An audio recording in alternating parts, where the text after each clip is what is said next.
Right. Hello, everyone, and welcome to our very special interview. We have my good friend Nicky Abdinor over here, and Nikki is a clinical psychologist, a very respected clinical psychologist in Cape Town. She is also a guest speaker at many events, a public speaker, a very good one at that.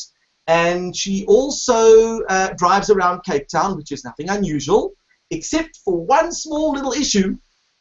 What is that issue? I drive without arms. Which is not unlike some of the people that drive around Cape Town, but she literally doesn't have any arms because she was actually born without arms. Can you give us a little bit of a brief history? I mean, you're born without arms. Did you go to a special school? I mean, can you give us a little bit of a rundown of how things went in your youth? Hi, everyone. Nice to have you. Well, when I was born, I always give away my age when I talk about when I was born because it was 35 years ago, so there were no scans. So my parents weren't prepared for my disability at all. I had older siblings without a disability.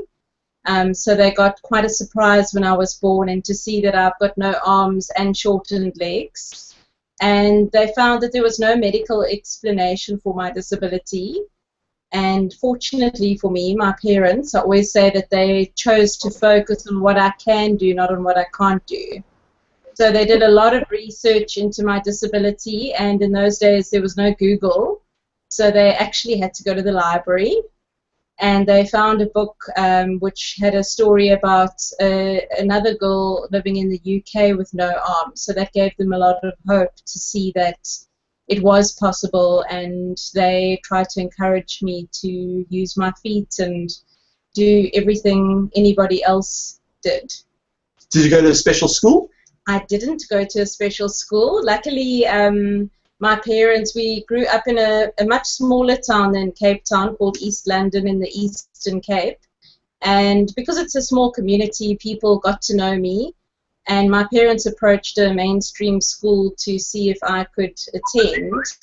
And I think when they met me and saw that I could do everything that everybody else could do, and that I was quite a determined young person, they chose to have inclusive education. And the day before I started school, they told all the children that they needed to paint a picture without using their hands. And the children thought this was absolutely crazy, and they made a huge mess. And then at lunchtime they said to the children, everybody needs to sit on their hands while they're eating their lunch. So then the children thought, no, the teacher's actually gone crazy. And then at the end of the day, the teacher told everybody that tomorrow we've got a really special girl starting. Her name is Nikki. She's got no arms, but she uses her feet.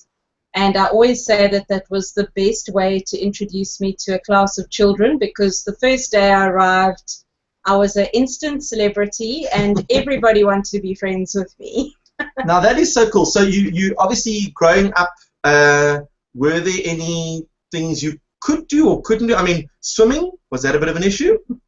Well, when I was younger, you know, I did give away my age. I'm 35. You know, don't you just wish that you had the same flexibility as you did as a child? I could do anything that I decided to do, just differently. So when it was a school gala, I would swim along with the other children. If it was athletics day, I would run. And what the teachers would do, they'd give me a head start. So sometimes I even came second or third in a race, but I never wanted to be excluded from anything. So I always found a different way to manage. But as I grew older, I wasn't able to take part in everything. You know, my friends, they all ate their vegetables, so they got much taller than me and stronger. So when I reached primary school, say about 11, 12 years old, then I wasn't able to take part in all physical activities, but I certainly took part in everything else. I'm curious, if you're swimming a race, how do you get to the end and then you don't have a hand there? So you just knock your head. Is that what it was? So I mean, so your swimming literally knocked the sense into you. I'm impressed. And then you obviously went through school. Did you ever experience bullying? Funny enough, I don't know, as a psychologist, if I think I repressed everything, good defense mechanisms. But I always found that people accepted me. I mean, no doubt. I mean, still today I experience children staring or asking me questions. But I know that that's normal, that if we see anybody different, we've got a lot of questions. And I think that because of my own personality, I was quite a confident, outgoing child. So I think if anybody did ever bully me or tease me, I would set them straight. And I also had a lot of friends that were very overprotective, so I think they would have punched them. That's very useful. I like that. But then, okay, so you go through school, you take part in whatever you would like to take part in. Was there any sport that you excelled in? Excelled? Well, in grade 1, I got the most improved swimmer. I mean, that's not bad. I mean, it's probably a lot better than me, because when I swim, I do the moth. It's kind of like the butterfly, except you aim for the light and you splash a lot. That was my technique. I'm not sure if that would have been your swimming style, although you could do the dolphin. Yes, I was very good at the dolphin. Okay, I was more of the whale. But anyway, and then you finished school, and then did you ever dream of doing something in particular? Well, I think like all children, you go through so many phases in your life wanting to do different things. I remember when I was very young, I wanted to play the violin. I thought that would be an obvious career choice. I was going to say, that would have been my first guess. It would have been my first guess, too. I still haven't played the violin. And then... But you could use your feet. I mean, in those days, you were very flexible. Yes, I was very flexible. And then in primary school, I wanted to read the news on TV. That you could definitely do. I thought that was really important to do. And then in high school, I wanted to be a DJ on 5FM. The problem with the DJ part might be the mixing of the records. I mean, I suppose you could get whiplash. Yeah. And then it was only later that I decided I wanted to become a psychologist. Do you think that because of your circumstances, wanting to become a psychologist became clearer to you? I think that I could connect physical challenges with psychological ones. So it was actually a friend that suffered from panic attacks at school that I met in my grade 11 year. And it was the first time I could see how a psychological challenge could impact on your functioning as much as a physical one. Interesting, because yours is, you might have a physical challenge that could impact from a psychological point of view. This was the other way around. Yeah. So I knew that we both wanted to be independent, but we had very different challenges. And that's what sparked my interest in psychology. And then I decided to be open-minded, go to university, do a Bachelor of Arts. If I still want to be a DJ, I'll go study journalism. But then I just loved psychology, so I carried on. And then you became a clinical psychologist. Yes. You did quite well at Varsity, didn't you? I did quite well. Okay, she's very modest. You pretty much got distinctions. I did get distinctions in my honours year, and then I carried on to my master's in clinical psychology. How did you write? Because, once again, I need to remind people that Nikki doesn't have any arms, so writing is a little bit more challenging for her than is for most people. Yes. How did you do it? Well, so many people ask how I learned to write with my foot, but it's exactly how I could ask you, Steve. How did you learn to use your hand? It's just what we have available to us. So for me, when I was little, that's how I would draw. So going through high school, I completed all my exams by writing with my foot. And I think it was in my second or third year of university they actually introduced the option for a person with a disability to type on the computer for the exams. But now, were you typing at that stage? Oh, yeah, I was typing with my foot. And I mean, funny enough, this gives away my obsessive-compulsive disorder of being neat. My main motivation for typing out my exams was actually because I knew that my paper was going to be extra neat when I printed it out. A lot more expedient to actually do the typing. You just wanted to be neater. Yes. Okay. I could print it out at the end of the exam and it would look so perfect. I know good counsel if you need one. So now, okay, you get to university, you become a counselor. What are people's reaction when they come into your office and they go, you know, before I even say anything, I just want to tell you I've got these personal issues about my body image, and then they look at you and they go, oh, you don't have any arms. Yeah. What's my issue really about? I mean, does that actually ever happen? Well, I think it can. When I was training as a psychologist, my supervisor in my master's year, she actually made me sensitive to the idea that people could potentially minimize their problems when they saw me. So I'm always very much aware that when I meet a person for the first time, that they're probably surprised to see that I've got no arms if no one gave them the heads up. Mm-hmm. And I think I listen for cues, like if somebody's saying, well, I know other people have much bigger problems than I do, then I would introduce the idea that, you know, we can always find somebody who's worse off than ourselves. For instance, I've got no arms, as I introduce it, and I could find somebody who's got no arms and no legs.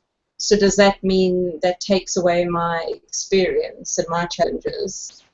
So I try and introduce it like that, but it's very rare that a person would see me once off. So I feel like that's testament that people can see beyond the disability. And they come to you, obviously. And sometimes people totally forget that I have a disability. I once... I do that all the time. I worked in a hospital and a patient gave me a bracelet as a gift.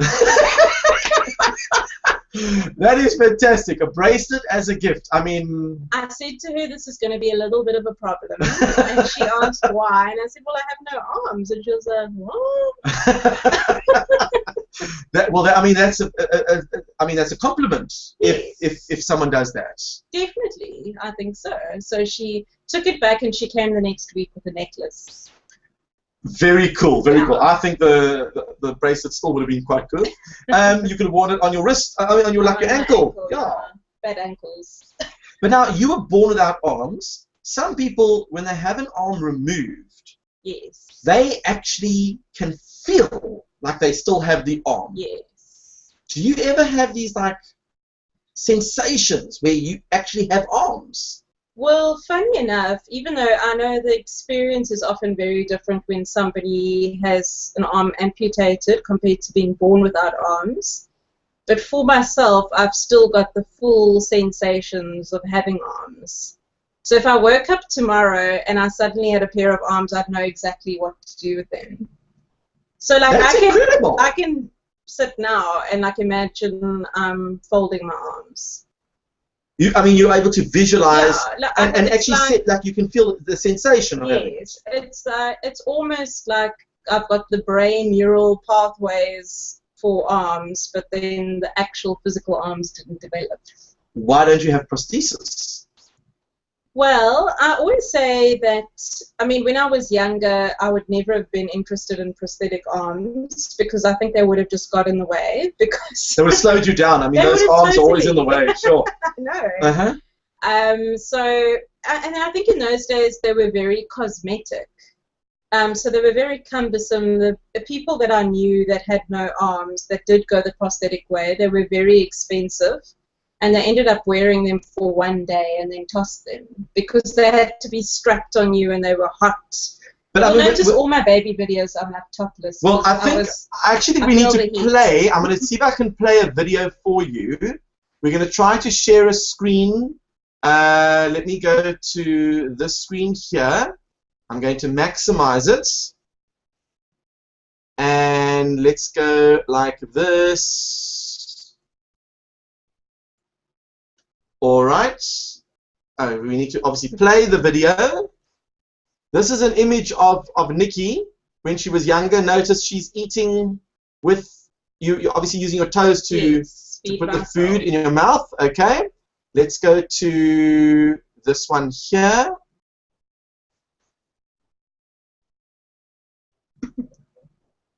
Can you guys all see the video?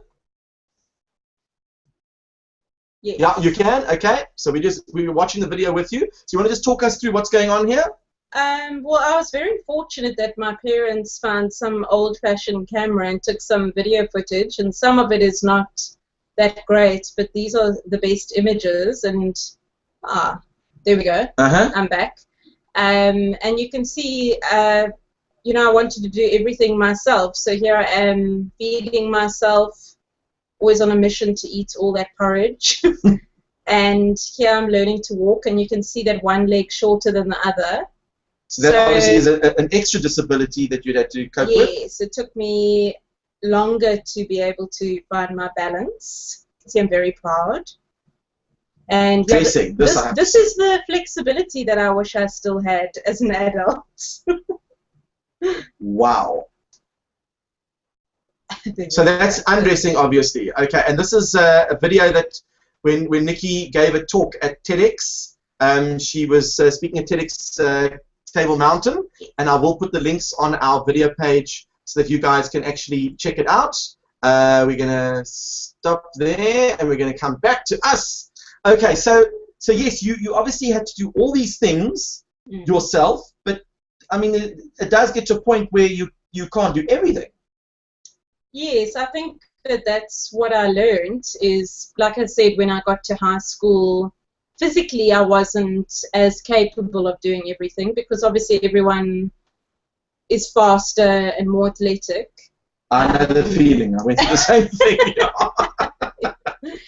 And what I found in my adulthood, actually the lady that I connected with as a baby who lives in the UK without arms, very similar disability to mine, she actually warned me, when you hit your 30s, you're not as physically capable.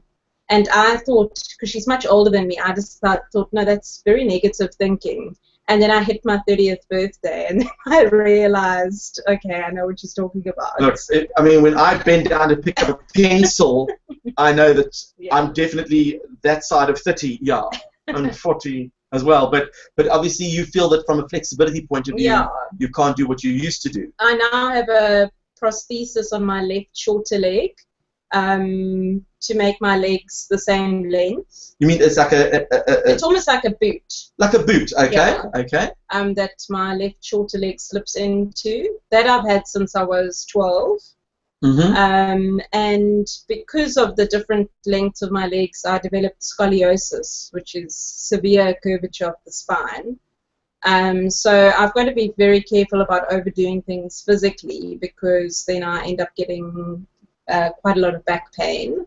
Sure. Yeah. And from the driving, unfortunately, you know, the things that give you the greatest liberation and freedom come at a physical cost.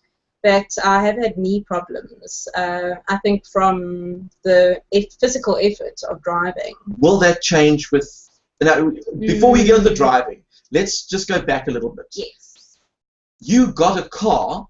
Yes. That was modified for you to use, and that came from the person in the UK, is that correct? Yes. So, well... And tell us about Nikki's drive and how that all came about. So when I was in high school and everybody was getting their driver's licenses, obviously I also wanted to be able to drive. And when I was in university, the engineering department looked at some ideas to adapt a car for me, but they knew that the technology was available in the UK with the same lady that drives a vehicle in the UK. And they said, you know, it's like reinventing the wheel. You need to go to the UK to get a car. And lucky for me, she was actually getting a new car at the time. And she knew how much driving it meant to her. So she actually donated her old car to me, which I'm driving today, because she was getting a new one adapted in the UK. So that's what I've been driving now for the last 12 years. And, you know, the freedom that driving's given me is absolutely indescribable. And I've been working on a project to get the technology that I used to drive in South Africa. But also at the same time, I started a non-profit organization called Nicky's Drive. And the purpose of Nicky's Drive is to fund car adaptions for people with disabilities. So we funded 6 projects to date, and it's very exciting to be able to share the the freedom that driving gives to me to other people with disabilities in South Africa. So now, I mean, obviously technology is changing rapidly, and through a couple of contacts I managed to help you get a bit of a trip in a Google car. Yes. Not many people get to do that. Yeah. But they wouldn't let me drive it. That's very rude. I thought it was very rude. Very rude. So you, when you were in the USA, you actually went for a drive in a Google car. What did it feel like? That was actually in 2012, so I know that technology has advanced quite a bit. But it was an incredible experience to sit in a car, and there were 2 people operating it in the front, but literally on a laptop. And we drove a certain distance that they actually say that we are now, you know, driverless along the highway. And I mean, it's amazing to think one day that we could all be driving a car like that. So I mean, you right now are working with one of the local technicons to develop a modified car that would joystick driving. Yes. But now joystick driving wouldn't really work for you. No, joystick driving is what I use now, that I operate with my shoulder. But is that really a joystick? It's called joystick. Oh, okay, okay. So then I misunderstood that. All right. Okay. Now I'm sure a lot of people want to know, how does Nikki actually drive her car? So we're going to play a short little video clip of how Nikki gets into her car and drives. This is a video that we made. When was this? It was a good time ago. 2 or 3 years ago. Yeah, maybe 3 years ago. Wow. Okay. Time flies. Yeah. But we're going to try and play this video clip for you. Let's see if we can get it full screen. And we're going to push play. And we're going to share the screen. We can put the sound on. And we can put the sound on. 3. Safety first is my seatbelt.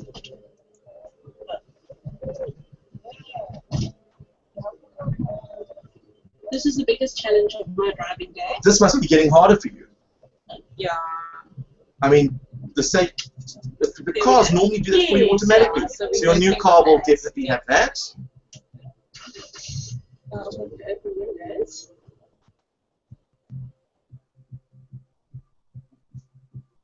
This is the joystick steering system that I use to drive. So You I call place it the my shoulder joystick. in the Okay. U-shaped cup. I thought like a And little if I move joystick. my shoulder forward, To use your toe just to. and if I move my shoulder backwards, Yeah, I can imagine. And if you sneeze, I mean, you can go very good. okay, I'm driving an automatic car, so this is the accelerator pedal and this is the brake pedal. And positioned on the brake pedal are 2 electric switches, the one for the But you handbrake can't be and the shoes other with one for the socks gear shift. when you drive. So with my You toe, have to- I press the brake in, I press the button to lift the Can you? handbrake up, You're obviously quite good it's at that. better without socks. And then I can also press the button to let the handbrake go down. And for the gear shift, it's also an electric switch. You were lucky that she was from the UK because the car drives on the right-hand side. Yes. Otherwise, that would have been a little bit of a challenge. They probably wouldn't have allowed it. No, you have the left-hand infrared drive. beeper So system is now used for Is all the auxiliary functions of the car. I have a red big button at my left foot, which has 9 beeps, and each beep is for a different function. So 2 beeps is left indicator. I made this video like about 600 times. 3 beeps right indicator. 7 beeps. How many beeps is for the person who cuts in front of you? Is there like a special thing, like a... 1 beep.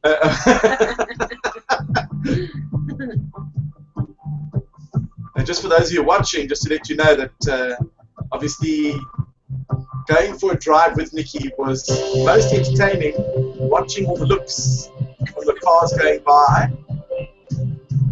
So we were chatting, and for those of you who can see Table Mountain in the background, that's just an invitation for you to come down to Cape Town, South Africa, because you must understand this is just an average day in Cape Town. And notice the steering wheel driving all on its own. It's turning. And the indicator lights. And Nikki can speak and drive at the same time. And notice the cops are coming past. And the one guy was steering. I mean, you couldn't really see them, but it was very funny at the time. And it would have been priceless if they'd actually stopped the car. That would have been really amazing. All right, so we're going to go back to our little, let's go here. And we're back again. hopefully you guys got to see that. Did you guys get to see that? Yes, you did. Wonderful, wonderful. So it says, Maria says, when my husband was 16 years old, he built a motorbike for a good friend who had polio when he was a baby. He was thankful to him for life. Now he drives his adapted car. Wow. That's very cool. Nice. I must just tell you, I don't know if I told you this, but I met a lovely lady online who has got the thing called the Kanga. It's like you take your wheelchair, the boot of the car opens up, you drive up the ramp, and you in the car. Oh, in the dock. In the dock, and then and then you just carry on driving. So I'm going to be interviewing her. She said beginning of January. She started the whole company. I mean, that's a whole story on its own. Where does she live? She's in the US, I think. Okay. But I'll tell you more about that as we go on. So now, okay, you've studied university, you've become a clinical psychologist, you obviously see patients, but now people are interested in what you have to say. You're a motivational speaker. You're now so busy. Yeah. That means, I mean, are you now cutting back on your clinical psychology work, your patients, or? I just don't sleep. You don't sleep. Okay. Yeah. Well, there we go. We're in the same boat. We're in the same boat. And you're traveling a lot. Are you going to the US at any time soon? Well, actually, I do have plans to go to America. I hope you're listening there, Cheryl. My brother actually lives in Sacramento in California, and he's getting married on the 1st of May next year. So I will be there. So I will see if we can find anyone on that side who would love to tap into you, because Nikki is a great public speaker. Yeah, that would be great. You obviously like America, don't you? I love America. How does it compare from a disability point of view? Because here in South Africa, do you have any issues? I notice on Facebook you post every now and again little comments about things that go on in South Africa. What's it like in America? I mean, you've been to other countries too. In terms of disability issues. Well, the only countries I've visited so far are the UK and the USA, and I can definitely say that the UK is one of the best countries to live in with a disability because of the services you get. So for instance, in terms of driving a car, because of a program called Motability, I could actually be eligible to get a new car every 3 years that's adapted. So that wouldn't happen here in South Africa? No. But in the USA, I found, I think I was American in a previous life because I felt very at home there. And I found it was so accessible. So I use a motorized wheelchair for longer walking distances. And I'm so used to in South Africa, if I'm going somewhere new, that you have to phone the place and find out, are there stairs? And they'll often say, no, there aren't any stairs. And then you get there and there are 2 stairs. And they're like, oh, but it's only 2 stairs. But I found in America, it wasn't even a question. You never had to ask. There will be an accessible entrance. Interesting. So I actually was invited by Vanderbilt University, part of the Hubert Humphrey Fellowship. So I spent time a week at Vanderbilt University, and I couldn't believe that even there was accessible transport for students with disabilities. You know, everything was just accessible. It wasn't even a question where we went. Sure. So it's a dream that South Africa can be like that one day. So we obviously have a lot of work to. Yes, we still have quite a bit of work to do. Are we moving forward in the right direction? I think we are moving forward, and I think it's obviously people with disabilities that need to be more verbal, which I've learnt. I mean, 10 years ago I would never have done a talk. I just got on with my life, but I realized I do have a responsibility to share my story and to open people's minds up about what's possible. And I think that it's often able-bodied people that are also change agents for people with disabilities. And you know, it's sometimes that you have a granny that ends up in a wheelchair and you suddenly realize, oh, we can't take granny everywhere. Or you break a foot and you've got crutches, and suddenly you forget. You know, a lot of my friends, when I say to them like about a place, is it accessible, they'll have to give it a good thought, because you know, generally you go upstairs without thinking about it. Of course.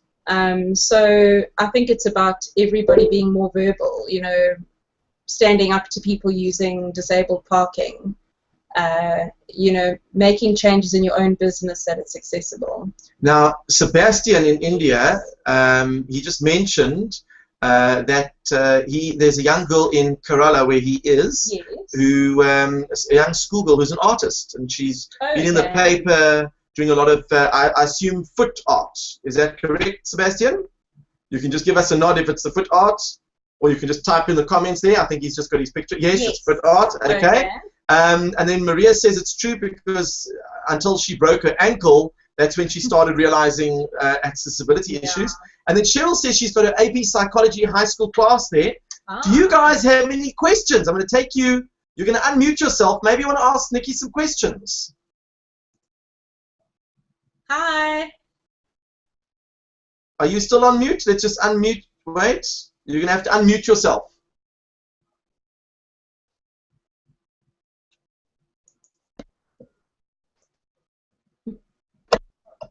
There we go. Do you have a private practice that you see individual clients, or do you do more testing? Tell us about your role as a psychologist. Okay, great. Hi everyone. I do have a private practice, and because I do travel for talks, it's more flexible. But I joke my day job is a clinical psychologist in private practice. I see individuals for therapy, and I use mostly a cognitive behavioral therapy approach in my treatment, and I treat people with a variety of problems, mostly anxiety disorders and depression, relationship problems. So it's quite a general practice, but I work mostly with adults. And I notice that Nikki often gives good advice in terms of people who want to become psychologists and that type of thing. What sort of advice would you give them? These are high school students that want to become psychologists, I assume. Well, I think for me, it's quite a passion of mine to help other students that want to go on the path of psychology, because I know what it's like to have the dream to become a psychologist, and I don't know what it's like in America, if it's quite a difficult selection process. But in South Africa, we need to have a master's in clinical psychology to be able to practice. And you get told from your first year in university that not everyone's going to be selected. And they almost dissuade you from following a career in psychology. Even in our first year class, they said, look at the person to your right, look at the person to your left. Probably all three of you are not going to go through to masters. I mean, that's insane. They didn't believe in positive psychology. And, which is quite ironic. Yes. Okay. So I think for me it's that to do as much work as you can in the field of psychology, to get to know what it's really about, because I know that sometimes we've got an idealized view of what it's like to be a psychologist. So I actually majored in psychology and social work at university, which I found very helpful because social work actually gave us a lot of practical experience. Whereas psychology, we only got practical experience in our master's year. So I think it's to volunteer as much as possible, to find out if you can be a student assistant to the psychology lecturers, so that you can really get a feel for what it's like to be a psychologist and to see which kind of area you'd love to work with. Most first-year psychology students all want to be child psychologists. And then when you do your internship and you work with parents, you realize you don't want to be a child psychologist anymore. So I think it's important to get as much practical experience as possible, but to never give up. Well, I'm going to throw a spanner in the works. Psychology is not an exact science.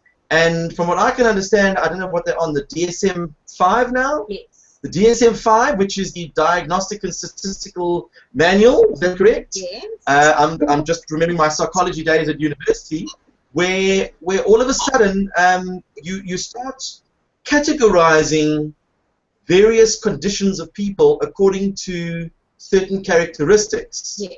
and obviously there's going to be an overlap with several characters. So when you start putting people into boxes, isn't that a little bit dangerous? Because if we remember the Rosenhan study, there was a wonderful study by Rosenhan where he was talking about the line between sanity and insanity, where he asked some people to go into various institutions and claim that they heard words like hollow and thud. I'm remembering this all from many years ago. I love it. And when they went in, I think out of the 10 that went in, 80% of them were diagnosed with schizophrenia.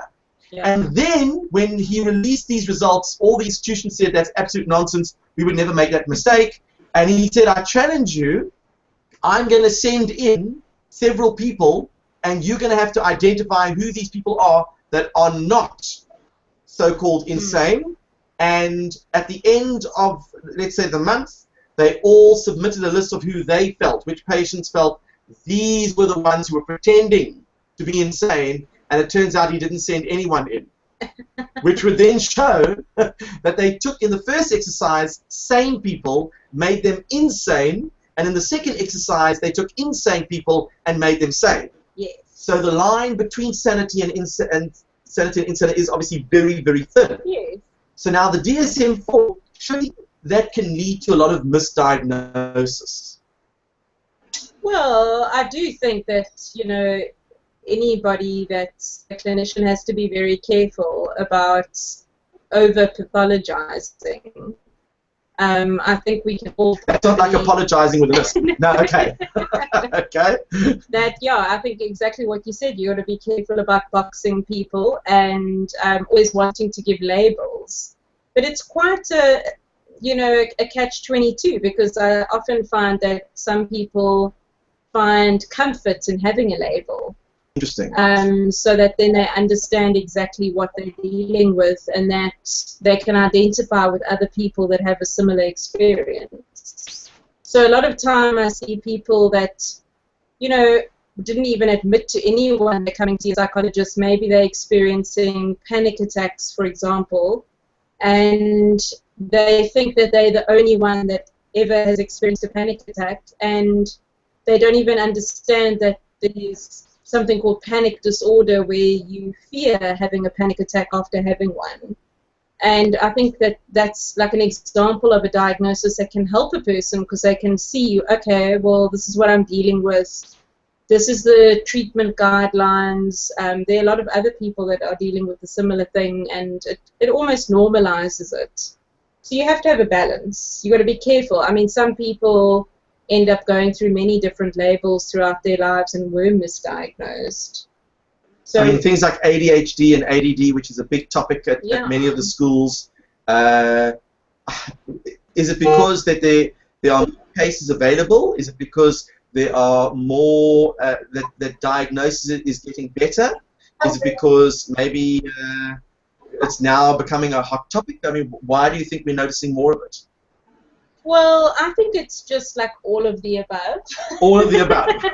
Okay. Because for me, I think it's also our lifestyle that maybe ends up bringing out certain traits in children that may be seen as ADHD. You know, we've got shorter attention spans. We like always seeking out novelty because we're so used to it. I mean, I think about when we were children and we played with a stick and a stone outside. So I mean, you were rewarded. Nowadays, if you bring out a stick, that, you know, people get a bit nervous. Exactly. So I think people are more aware of the diagnosis, but I also think, you know, sometimes it's schools are, you know, the classes are overcrowded, so it's harder for a teacher to manage. So, you know, then the disruptive children are kind of just put into this bubble that maybe they do have a ADHD or something like that. So we've got to be really careful about overdiagnosing it. Okay. But I think it's very helpful for some people. Some adults that I see that have got children diagnosed with ADHD are wishing that they had been given the label at school, because they realize that they could have maybe potentially achieved so much more. what they got into trouble for as a child, they now recognize it was symptoms of ADHD. Well, what is very interesting is that I'm not going to say who, and I'm going to deny that I even know the person, so you're going to have to scratch this part out. But I do know someone who took their child's medication because their child has ADHD, and they took their child's medication to see what was happening when they take their medication, and they said it was the best thing that ever happened to them because they could actually focus. Yeah. That was very interesting. And that's often what a doctor will suggest, because often when parents come in with a child with ADHD, one of the parents starts to recognize, wait a minute, this questionnaire you're going through, I've got half of the symptoms.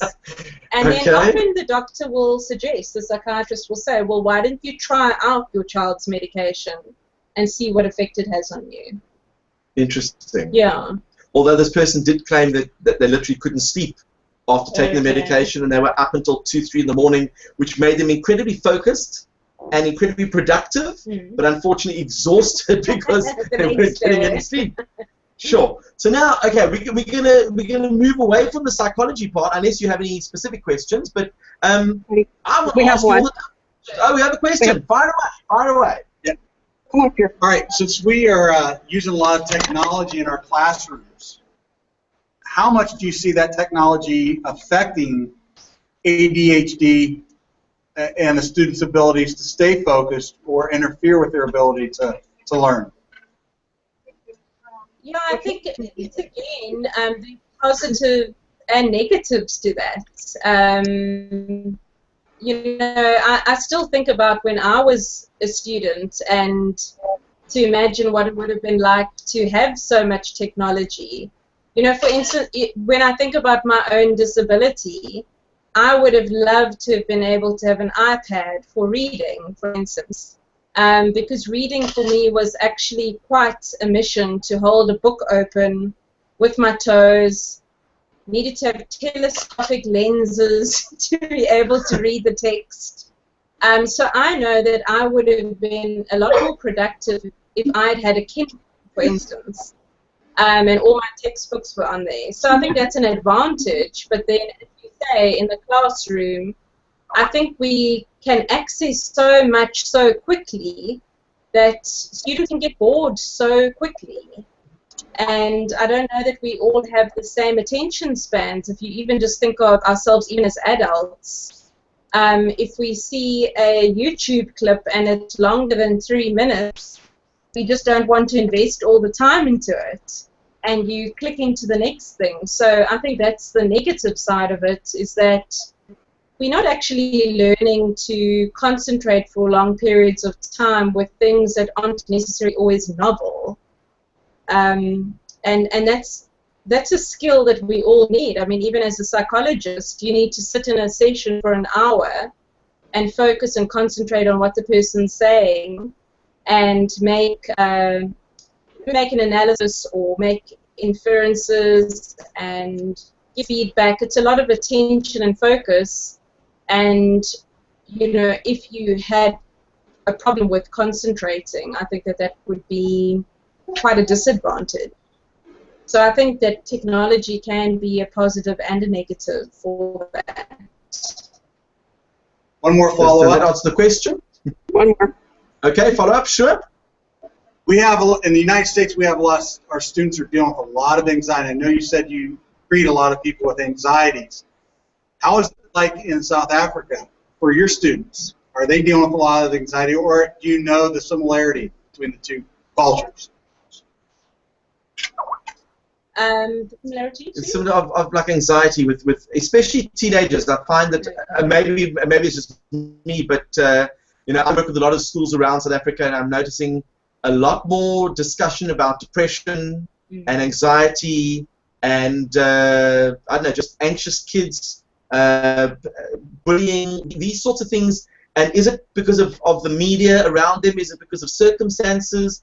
I don't know. I mean, what do you know? I think I 100% agree that anxiety is something very common, and I think it's becoming like one of the greatest problems that we're dealing with as a society, And I do think it's because we're placing so much pressure on ourselves that, you know, we expected to do a lot more. You know, just time seems to just not be on our side, and there's a lot of pressure on students academically, but also socially, like you say. That I'm very grateful that I never had Facebook when I was in high school.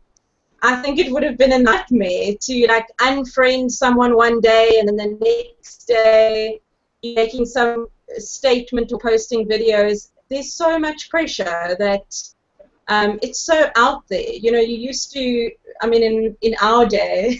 In our day, yeah, because we're so old. Woo! Like back in the day, you know, when we're horse and cart and that type of thing, yeah? You know, the only, you know, bullying was face-to-face. Now it's through social media. It's so stressful. And one of my pet subjects is I do workshops at girls' high schools on issues of self-esteem, and we look at things like how the media impacts on your self-image, and I find that young women today are in a very difficult and different position to how they were many years ago. Now they are exposed to at least 15 to 20, sometimes even 100 images per day on Facebook, on magazines, on billboards, on TV, on the cell phones, of what beauty is perceived to be, which is actually a digitally enhanced image. And a lot of these young girls feel the pressure of trying to compete with that. And then, of course, that obviously impacts their self-esteem, and that can affect, you know, how they feel about themselves, and depression and anxiety and that type of thing. Yeah, exactly. So more eating disorders. I'm sure if you go speak to any school counselor in any country around the world, they will tell you a higher growth in eating disorders, self-mutilation. These seems to be, that's just my impression, and I'm sure you've seen in your practice that a lot more.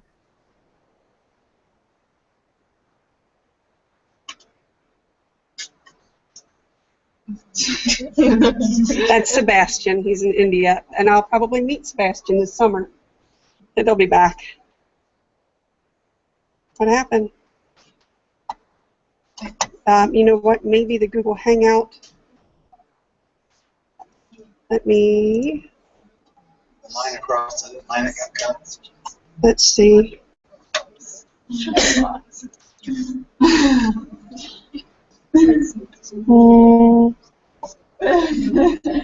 So let me step back for a second.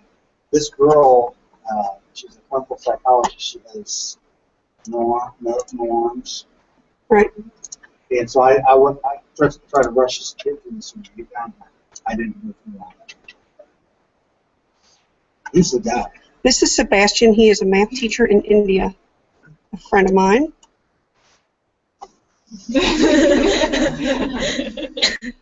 Can't hear you. Happened there, that could be a Google issue.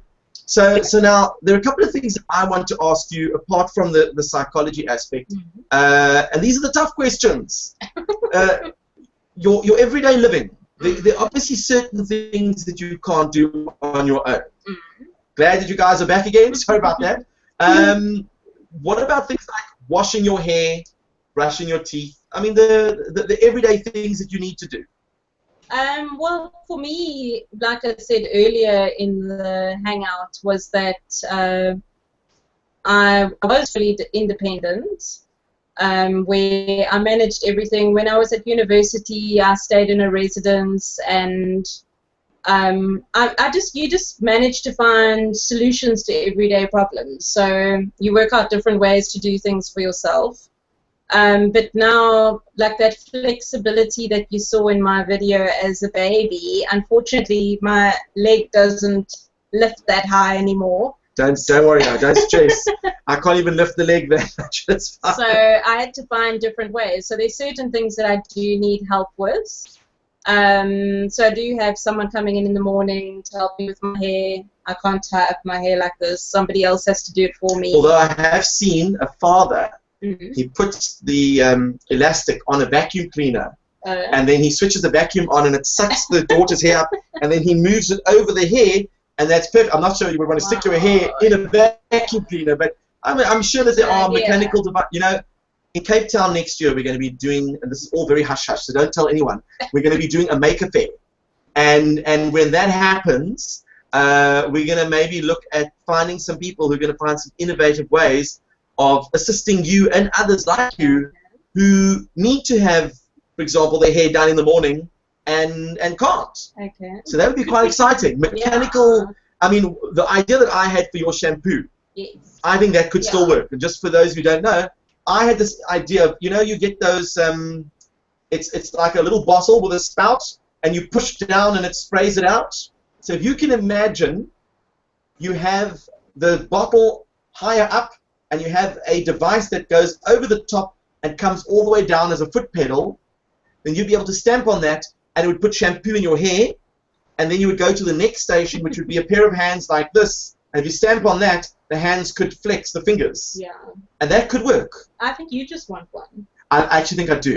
I think I do. That would be quite cool that you could stamp, like you're marching in the shower, spraying and getting your hair and your hair massage. Yeah. That would be very useful. Would work. Sure. And what about eating? I mean, you go to restaurants. Yes. Well, So what do you normally do? Beforehand, I would usually, it would be easier for me to have a chair next to me, and so it would be a lower height than the actual table, and I would use my foot. But now that I can't reach my foot to my mouth, I usually ask the waiter to get somebody to cut up the food for me, or unless I'm with a friend and get them to do it, and I just use my mouth. Okay. Do you find that people stare at you when you're eating like that? Well, I do think people stare at me no matter how I'm eating. Oh, okay. Even if you weren't eating, they'll still be staring. Okay. And how do you feel about that? I don't mind. Sit on the chair. Talk to me. Yeah. Well, for me, it's again, it's about how you view things, and I've always learned that I don't want to live in isolation. I can stay at home all day and not have anyone stare at me. Or I can be part of society, and I know that if I'm in a restaurant and I see someone with purple hair, I'm going to stare at them as well. Isn't that ironic? So, but then again, you are actually then desensitizing people when they watch you do it, and the next time you do it, it's not a novelty anymore. It's that girl, she's so boring. I don't think they'll say that, yeah. And I also think, you know, it's perspective. You know, people are staring at me. This is what Beyonce has to deal with every day of her life. I know the feeling. I'm basically Beyonce. then I'm Jay-Z. But here's the thing. There must be certain foods that are harder to eat than others. Well, what are your biggest challenges? Let's just say I'm not going to have soup in public. No, actually, a lot of people take the soup bowl, especially at our table, and will do this. I mean, if you could actually grab the bowl with your mouth and do that, I mean, that would be perfectly acceptable. Yeah. It's not like you're going to stick your face in it and go, although that would be quite entertaining, though. Well, I mean, a lot of my friends say that I actually eat better than all of them. So I'm a very neat eater. So yeah, it's something that I've adjusted to. I love eating out. I'm never going to stop. Okay, excellent. I mean, I think that's a very important lesson for people who are watching. That what Nikki does, it's not just, you know, a case of, well, I need to get out and do my thing and be who I am. I think there's a very valuable educational aspect to what you do, without you even realizing it. The fact that you're giving this talk and you've got all these people here listening to you, there's a lot of value that comes with it. And it also allows people to say, well, I actually thought that maybe it would be a lot harder for her to speak about some of those issues, but she makes me feel comfortable when she talks about those issues. And I'm actually more comfortable with the whole issue overall. Which I think is so cool. And I think that that's also like the reciprocal nature of being accepted, is that I needed people to give me a chance in life, to believe in me, which I'm fortunate that they did.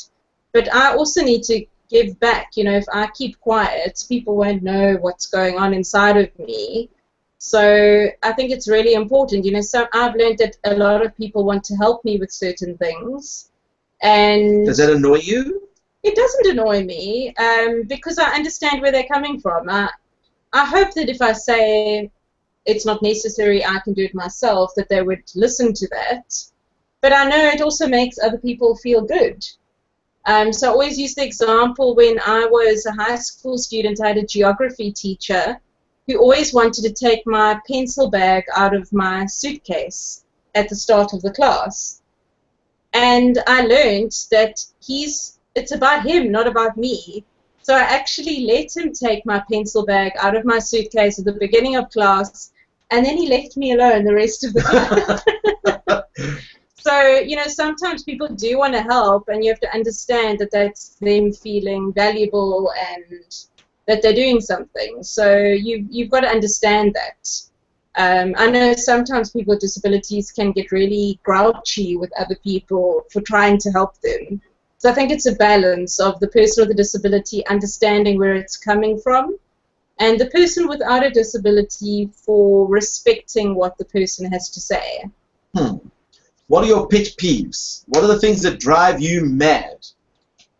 People parking in the wrong bays? Yes. People parking in my parking bay. Your work parking bay. But I mean, in general, disabled bays, that's just not on. Yeah, I think that's a problem that we have, that sometimes people don't have respect. They don't realize that by them using a disabled parking bay, it's actually denying a person with a disability to actually be at that venue. So that's quite a stressor for me when I go somewhere to know that the parking's accessible. Because certain parking, if I park on a hill, I actually can't get out of the car. Or if it's a very tight squeeze, I won't be able to get out of the car. So that's also true. That's the reason we have these bays. So that's a pet peeve. And what about, there was something on Facebook you posted about, there was a tender looking for disabled people to do something. Yes. Can you just explain that? Because this one really was, I found entertaining. I'm very passionate about people with disabilities being in the workplace. You know, I know it might be the same in other countries, but particularly in South Africa, there's this idea that if you have a disability, you can't work. And I'm really passionate about people with disabilities being able to work. And I find one of the most frustrating things is sometimes companies are looking for window dressing people with disabilities. So recently there was an advert for a person with a disability to do a job. They said you need to have the ability to interact with other people. And then they said the types of disabilities they're looking for are partially sighted, amputees, or people with a limp or use crutches.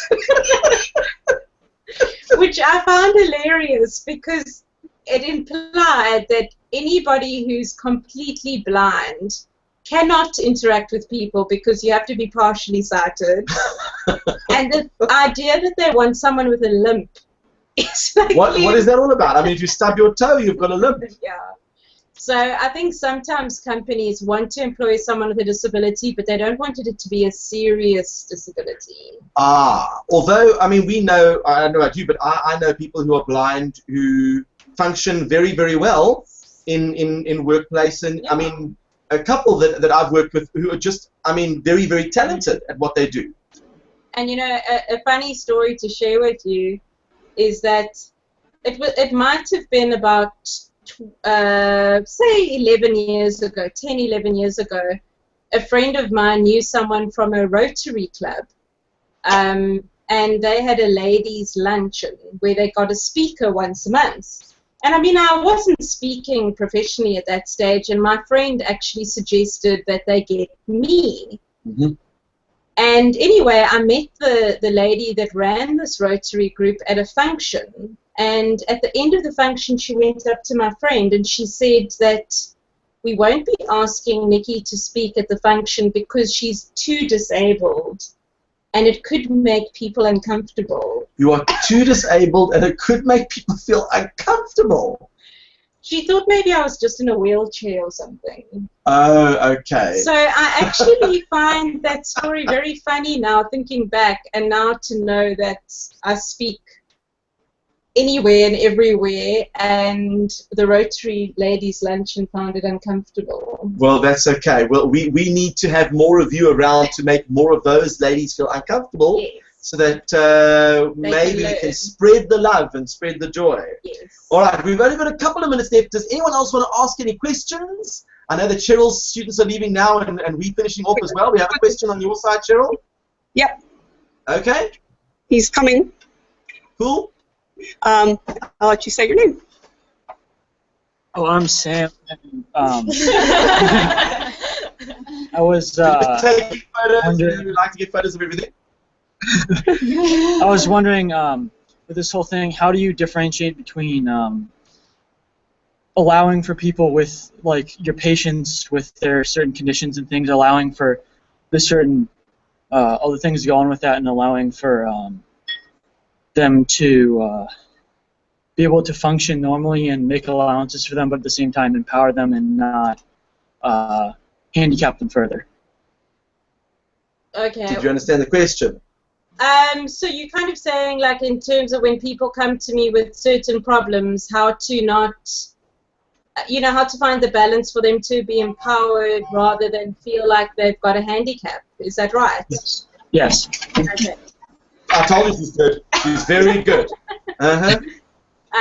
Well, I think for me, I think it's also the approach of the psychologist. What you'll learn from psychology is that there are different approaches to dealing with people in therapy, and my approach is definitely from a positive psychology perspective and also from a cognitive behavioral therapy perspective. So I believe very much in empowering people, so I want people to come to therapy and become their own therapist. So I think it is about people understanding, normalizing what they're dealing with, and that maybe there's a name to the condition and there's a way to treat it, but certainly not to focus on everything that's wrong in their lives. I think positive psychology is like not ignoring what's wrong, but focusing more on what is right. And I think that's where I see a strong parallel between my own overcoming my own disability. I can't ignore what's wrong. I can't pretend I can do a handstand. And if I focused on everything I can't do, I would be depressed. So I think it's the same thing, that we've got to actually recognize what is wrong, but how can we fix it to have a better quality of life? So I definitely believe in empowering people, and I hope that you can do that one day too. We do hope so. That's a great question. Thanks, Sam. It was an excellent question. All right, we've got a couple of minutes left. There were just one or two things I wanted to fire at you. You often send me text messages and emails, and you respond at lightning speed. How are you doing that? Well, thank goodness for technology. My favorite friend, as I said earlier, is the Kindle for reading, but my second favorite friend is definitely the touch screen. Okay, why? Because I use my tongue to type.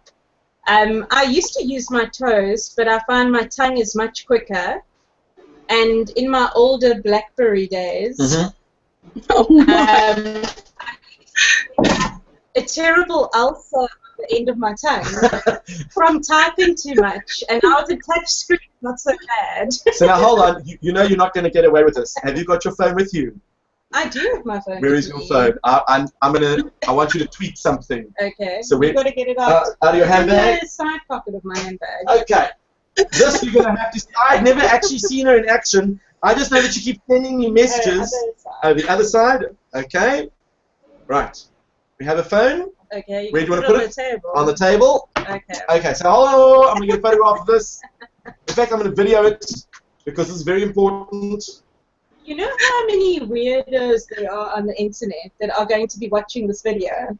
That is true, but there's one over here who's absolutely fascinated because of all this time that I've been communicating with you, you've been sending all these messages and things to me. I would love to know how you do it. So. But I've got to make it look very sophisticated. Yes. Okay. So I want you to tweet. Hold on. Okay. There she goes. Just as an aside, when I first met Nikki, she was always texting me on her BlackBerry, and when I asked her how she was doing it, she said she was using her tongue, and I asked her how many marriage proposals she was getting a week. I've got no service. You've got no service here. Oh, of course. We'll just pretend. So now if you were going to tweet something, you would then not even see the screen. No way. I need to zoom in. I can't believe this. Can you please? Okay. Hello, everyone. Can you type in? She's literally touching every single little letter. I will post this video. You won't believe what you're seeing. Faster than I would do with one finger, she's doing it with her tongue. If she has to type out an essay, I mean, you get a blister. An ulcer. My mouth gets dry. That is just unreal. I will post this video because you have to see that. That was just incredible. It'll have to be a private one. In fact, hold on. Just, I want you to sign off, but I want to just bring this webcam so that we can. Okay. Can you all see that? Okay, go for it. Okay. Just have a look at that typing. I have absolutely no idea how she even knows where all the letters are. And everything that she wrote is absolutely correct. If you want to read it, let me just try and get it over there. It is just absolutely insane. I will post all these things on our on the page. So now you are sending video comments. tongue. You are obviously able to type with your toes. So do you have your computer, the mouse and everything on the floor? Is that how it works? Yes. The most comfortable thing for me to type is to have the keyboard on the floor and the laptop on the desk. I'm blown away. I'm very impressed. I actually cannot believe I never realized the speed at which you typed with your tongue. But have you ever tried it? If I had to do it, first of all, my Samsung phone is not water resistant, and we would probably have to find the S5, which is water resistant, and I might even swallow the phone at the same time. I'm completely I just wish that astounded. they had flavors on the screens. That would be quite useful. What about speaking? Because you know that with Samsung, I can push a button and then I can just dictate and it types for me. Yeah. Does that work for you? Because I'm so fast in other ways, I get lazy to try that out. You actually feel that you're faster to type with your tongue than to do the speaking. I mean, have you ever in your life? Absolutely incredible. So, and of course, Sebastian says it is a standing ovation for you, and Cheryl's laughing because she knows how small and tiny those black buttons were, depending on which phone you obviously had. Some of them were touchscreen, but it just never obviously. Do you find that turning your phone horizontally gives you a larger keyboard to work with? No, I prefer it like that. You prefer it like that? I'm just shaking my head in disbelief. I cannot believe what I just saw. So are there any other talents that you have that we should know about? Oh, that's the major one. Is that the major one? But you can obviously type very quickly with your toes. I can, but not actually as fast as my tongue. So then what do you do on the keyboard? Do you use your tongue on the keyboard? No.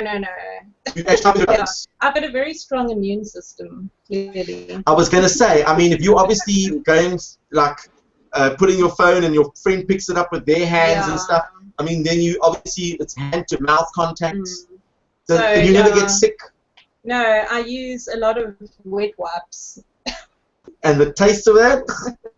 It's hygiene. Oh, is it? Okay. You don't gargle with antiseptic and stuff like that. No. Okay. So I hope that you enjoyed the session that we had today, because there's no greater joy for me than interviewing someone like Nikki, because she is an incredibly articulate woman when it comes to describing all the things that people have in their mind. She's happy to answer all the tough questions that a lot of kids often ask, and I'm sure you've been asked some good questions when you go and speak for kids. What is the best one? Well, my favorite question was actually speaking at a girls' school, and the children were only 6 and 7 years old. And the first question was, when you get married, where are you going to put your ring? That's like the priority of a 6-year-old girl. That is interesting. Yeah. Wow. Okay. And then, of course, you know, because you obviously do all those speaking engagements, you get the Rotary women on the one side, and you obviously get some audiences that are just absolutely passionate, won't let you go. Yes. Like me, I mean. Oh boy. Well, we are going to let you go because I'm going to be treating this fabulous woman to some dinner, and we are going to try my very best to eat without.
Did you get to see any of that? Pretty cool, huh?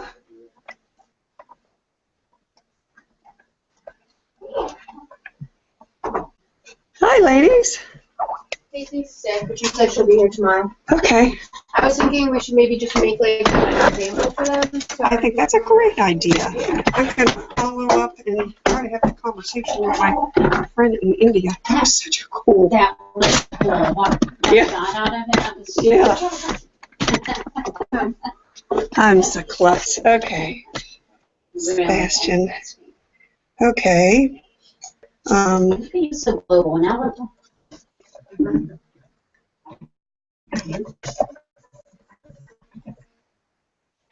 Okay.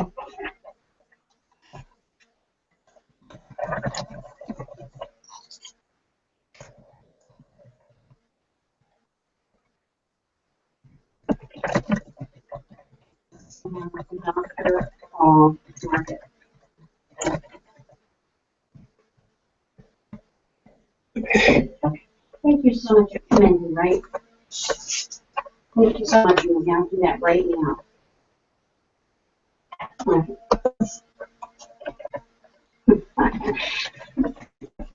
right, what did you do? I'm trying. All right, thank you. Bye-bye.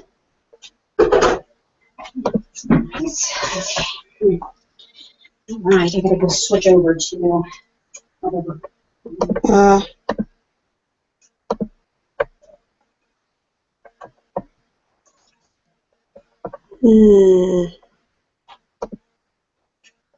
Hangouts. Come on.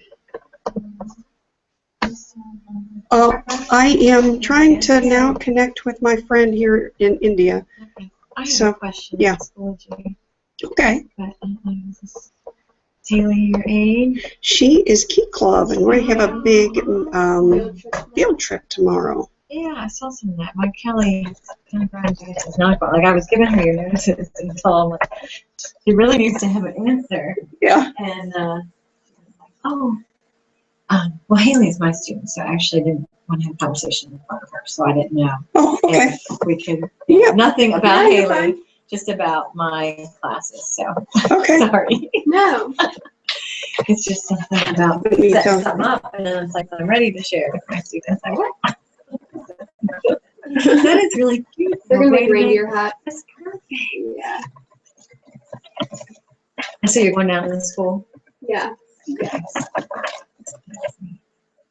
That's a great idea. Reindeer. I think I've seen that.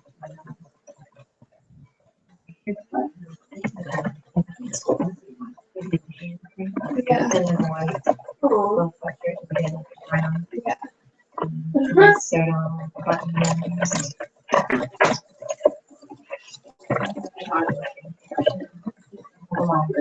Yeah. Well, it's probably gonna look different than what I did.